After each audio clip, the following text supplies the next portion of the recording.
కర్నూలు జిల్లా గూడూరు మండలం పొన్నకల్ గ్రామంలో మైనర్ బాలికపైన జరిగినటువంటి అత్యాచార కేసు మలుపులు తిరుగుతోంది. నిన్నటి రోజు వరకు ఒకవైపు ఆ బాలికకు సంబంధించినటువంటి బాధిత వర్గం అంతా కూడా ఆందోళన కార్యక్రమాలు చేశారు.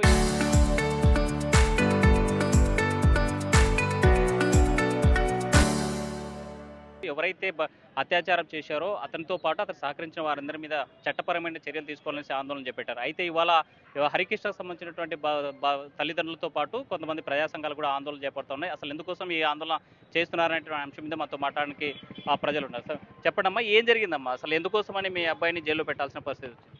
ఆ అమ్మాయి గురించే పెట్టినారు సార్. ఏం జరిగింది అసలు? ఆ అమ్మాయి గురించి ఆ అమ్మాయి ఇష్టం ఉండి ఇద్దరు పోయినారు సార్. ఇద్దరు పోయినారు. ఆ అమ్మాయి నువ్వు రాకుంటే నేను చచ్చిపోతానింది. నువ్వు రాకుంటే నేను మంది దాకా చచ్చిపోతా, నువ్వంటే నాకు ఇష్టము.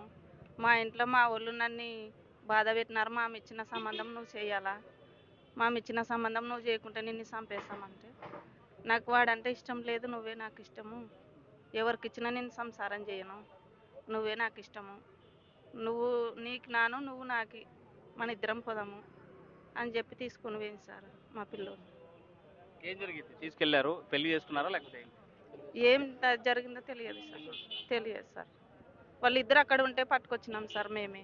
తెచ్చి వాళ్ళ పిల్లని వాళ్ళకి ఇస్తే మాకు గొడవ ఏముండదు కదా, న్యాయం అవుతుంది స్టేషన్లో, మా పిల్లోని మాకు పంపిస్తారు అని పట్టుకొని వచ్చినాం సార్. జీప్ తీసుకొని పోయి బుడుకొని పట్టుకొచ్చిన తర్వాత వాళ్ళు ఇక్కడ వచ్చిన తర్వాత అంతా వాళ్ళ కుర్వ సంఘం తరపున అంతా మాట్లాడుకొని ఇంకా పట్టెత్తుకొని ఇంటింటికి వాళ్ళని బాయోళ్ళు ఇప్పుడే దొరికినారు, వాళ్ళని ఇప్పుడే వేయాల మనము, ఇప్పుడు వేస్తేనే వాళ్ళకి బాగా భయం అనేది ఉంటుంది వాళ్ళకి అని మమ్మల్ని ఇట్లా ఒక రోజు తిరగా తిప్పలు పెడుతున్నారు సార్. మీరు చెప్పండి, మీకు వాళ్ళకి ఎలాంటి కక్షలు లేవని బాధిత తల్లిదండ్రులు చెప్తున్నటువంటి పరిస్థితి. మరి అలాంటప్పుడు ఈ కక్షపూరిత కేసులు పెట్టినారని మీరు ఎలా అనుకుంటున్నారు? పెట్టినారు సార్. వాళ్ళు వాళ్ళు మా మా అబ్బాయిని వాళ్ళ అమ్మాయి పిలిపించుకొని తోలుకొని పోయింది సార్. తోలకపోయిన తర్వాత మేము పోయినాము, వాళ్ళని బుడుక్కుంటా పోయి తీసుకొని వచ్చినాం సార్. తీసుకొని వచ్చి ఆడ ఈడ అంటే కూడా వాళ్ళు స్టేషన్లోనే పెట్టాలంటే పెట్టినాం సార్. ఇప్పుడు కూడా మాకు అన్యాయమే చూస్తున్నారు సార్. మాకు న్యాయం జరగాలి సార్. పిల్లోని ఎత్తిచ్చినారు సార్. మా పిల్లోడు ఒకడు తప్పు చేసినాడు, వాడిని అనవసరంగా ఎత్తుకపోయినారు, వాడిని తీసుకుపోయినారు సార్.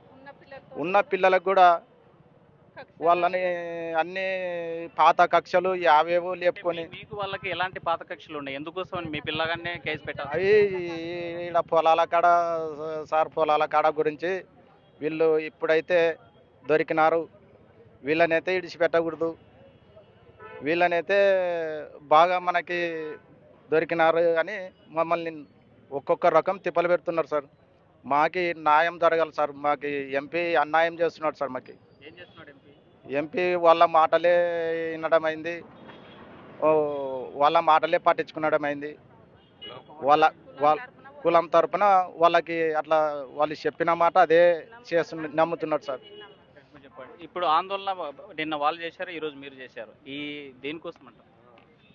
మేము ఆందోళన చేయాలనే ఆలోచనే మాకు లేదు సార్. ఎందుకంటే ఎవరికి జరిగిన అమ్మాయి విషయంలో మేము ఒక 10 అడుగులు ఆలోచించి నిర్ణయం తీసుకుంటాం. కానీ ఇక్కడ వాళ్ళు చేసినటువంటి ఆరోపణలపై మేము ఆందోళన చేస్తున్నాం సార్.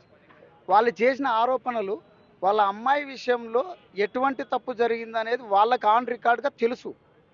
వాళ్ళు మాతో సంప్రదించినప్పుడు మేము వాళ్ళ కుల సంఘాలతో సంప్రదించాము. ఆల్రెడీ వాళ్ళకి సంబంధించిన ఎంపీ గారి దగ్గర నుంచి ఒక కాల్ వచ్చింది, మేము మాట్లాడాం. మీరు ఏదన్నా ఉంటే మా ఎంపీ గారి దగ్గర పోయి మాట్లాడి, మా చేతుల్లో లేదని వాళ్ళు చెప్పడం జరిగింది కుల సంఘాలు. మేము ఎంపీ గారి దగ్గరికి వెళ్ళాల్సిన అవసరం ఏముంది, మేము ఏదైనా ఉంటే యాజ్ ఎ లీగల్గా స్టేషన్కి వెళ్ళి మా విషయాలు మేము చెప్పుకుంటాం అని చెప్పడం జరిగింది సార్. అమ్మాయిని తీసుకొచ్చిన తర్వాత మేము అడగడం జరిగింది, అమ్మ నువ్వు మైనరు, నువ్వు అక్కడికి వెళ్ళకూడదు, ఇది తప్పు అని చెప్పాం. ఆ అమ్మాయి చెప్పడం ఏమని చెప్పిందంటే, నాకు ఆల్రెడీ ఎంగేజ్మెంట్ చేశారన్న, నాకు ఆ పెళ్ళి ఇష్టం లేదు, నేను ఇతన్నే పెళ్లి చేసుకుంటా.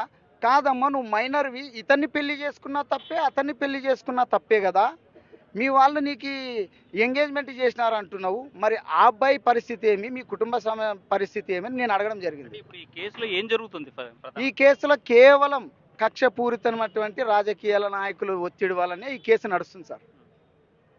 ఒకవేళ నిజంగా మా వాడు తప్పు చేసి ఉండింటే, ఆ అమ్మాయి వాళ్ళని కిడ్నాప్ చేసి మా వాళ్ళంతా కిడ్నాప్ చేసి ఉంటే మీరు ఏ శిక్ష అయినా వేయండి, మా వాళ్ళకి మేము అంగీకరిస్తాం. కానీ దురుద్దేశంతో ఆల్రెడీ అమ్మాయికి అబ్బాయికి లవ్ అఫేర్ నడుస్తుంది. అది మేము తప్పు అంటాం. అది లవ్ అఫేర్ కాదు, అది జస్ట్ ఒక అట్రాక్షన్ మాత్రమే. వీళ్ళు మేజర్లు కాదు కాబట్టి, అమ్మాయి మేజర్ కాదు కాబట్టి మేము అమ్మాయికే సపోర్ట్ చేస్తాం. కానీ ఆ అమ్మాయిని ముందుకు పెట్టి ఇప్పుడే దొరికారు. గతంలో అదే గ్రామంలో పొలాల కాడ ఉరుసులో వీళ్ళకి గొడవలు జరిగినాయి. ఆ గొడవల్లో వీళ్ళ మీద కేసులు పెట్టించినారు. ఆ కేసులప్పుడు కూడా ప్రమేయం ఎంపీ గారిది ఉంది. మా వాళ్ళని ఒకసారి 9 మందిని రిమాండ్ పంపించారు, పొలం విషయంలో కొట్టి రిమాండ్కి పంపించినారు. అంటే పాత కక్షలు సరే, ఈ కేసులో తప్పు చేసిన వాళ్ళకి శిక్ష పడాల్సిందే కదా? ఖచ్చితంగా పడాల్సిందే. ఆ అబ్బాయి తప్పు చేశాడు, మేమే అప్పచెప్పినాం. మేము ఆ అబ్బాయి చేసిన తప్పుకి పనిష్మెంట్ ఇప్పించినాం. అంటే పోక్సో చట్టం ప్రకారము తప్పు ఎవరైతే చేస్తారో తప్పు సహకరించిన వాళ్ళు కూడా శిక్షార్హులే అనేది చట్టం చెప్తుంది. మీరేమంటారు? వాళ్ళు సహకరించలేదు సార్, వాళ్ళు అసలు సహకరించనే లేదు. ఈ అమ్మాయే నువ్వు రాకపోతే నేను చచ్చిపోతా అంటే, ఒకవేళ చచ్చిపోతే ఆ పిల్లోని మీద కేసు పడుతుంది కదా సార్. బెదిరించడం వలన ఆ అబ్బాయి రాక తప్పదు కదా. ఇంకొకటి, వాళ్ళిద్దరూ భయపడి పోతే మేము తీసుకొచ్చాం సార్. ఎవరు ఆడపిల్ల అయినా ఒకటే. కుర్వ సామాజిక వర్గం కూడా మాకు అన్నదమ్ముల లాంటి అమ్మాయి కాబట్టి మేము అమ్మాయిని గుట్టు చప్పిడిగా మేము స్టేషన్లో అప్పగించి వాళ్ళని రిక్వెస్ట్ చేశాం. సార్ వాడు చేసింది తప్పు, వాడి తప్పుకి శిక్ష వేయండి. మేము అడుక్కున్నాం, వాళ్ళ కాళ్ళలో పడ్డాం. లేదన్నా వీళ్ళు ఖచ్చితంగా పోవాల్సిందే రిమాండ్కి, మిగతా నలుగురు కూడా పోవాల్సిందే. వీళ్ళు ఫస్ట్ నుంచి మా మీద పగబట్టినారు, చేన్ల కాడ గొడవ పడినారు, ఊర్లో ఉరుసులో గొడవ పడినారు. అదే ఉరుసులో మా వాళ్ళ మీద మంచాల అడ్డం పెట్టి గొడవ పెట్టుకున్న సందర్భం ఉంది.